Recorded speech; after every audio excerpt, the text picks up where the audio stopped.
Slippery roads, gusty winds, and very cold temperatures on this first alert weather day tonight. A live look over US 127 in East Lansing, where drivers are taking it slow. The snow on the roads covering in many areas a sheet of ice. Meteorologist Andy Provenzano is tracking this storm for us. We will get to him in just a moment. But first, let's head outside to News 10's Jordan Burrell. She is riding shotgun to give us a look at road conditions as some school closings start to come in.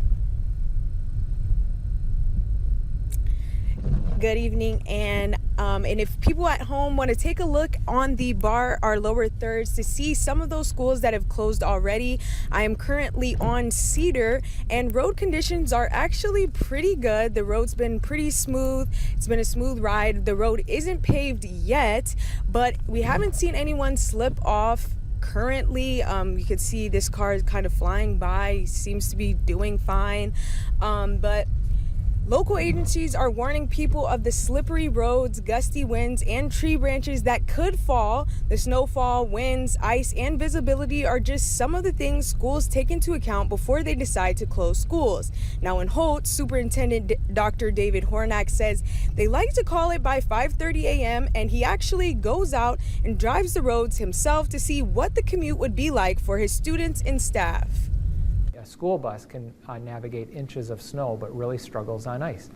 And so again, we have to keep in mind that we have inexperienced drivers on the road, we have experienced drivers on the road, and we have our buses on the road, as well as kids walking on potentially sidewalks that haven't been cleared. And we don't want them walking in the road, especially in the winter. So we have to keep all of those factors in mind. A couple of schools have closed in our area already. As I told you before, you can take a look on your screen, but we will also have closings and delays on our website at WILX.com. Now, if you find yourself on the side of the road tonight or early in the morning, you should stay in your vehicle and wait for police and a tow truck to come. But for now, I'm going to send it back to you guys in the very warm studio. Live in Lansing, I'm Jordan Burrell, News 10.